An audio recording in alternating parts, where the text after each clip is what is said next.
Welcome back to another episode of Fit Fact Friday, y'all.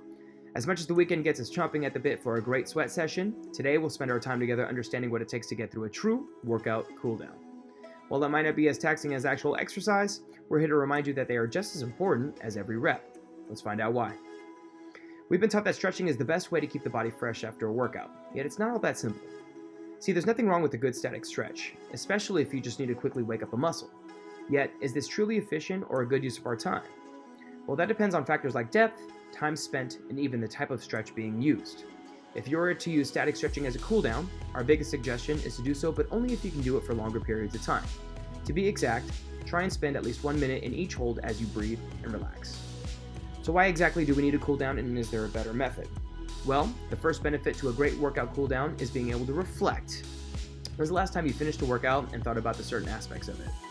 It may be a mixture of good and bad, but consider this a moment in time to learn from what you experienced.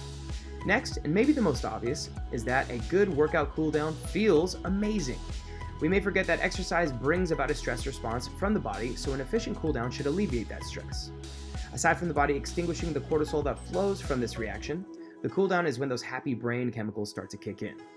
The last benefit is a general enhancement of performance, as cooling down will leave the body feeling more refreshed than if you didn't. In turn, factors like flexibility, heart rate response, and even conditioning of muscles should get better. So let's put it all together and give ourselves something to use. Whether you just finished a big cardio session or hit the weights, go for a brisk 5-minute walk. The low intensity of this not only keeps the body moving and tissues from tightening right away, but it also helps the mind understand that it's time to shut things down and start recovering from all the hard work. While you're doing this, check your heart rate. We don't have to get too technical, just be mindful of what your heart does from the point that you finish your workout until you wrap up with a cooldown. The last and most obvious piece is to stretch and mobilize. Our recommendation is to be specific with what you do, as the cooldown should only last about 5 to maybe 15 minutes. For example, if you hit something heavy on the upper body that day, spend time mobilizing the shoulders or foam roll in the back.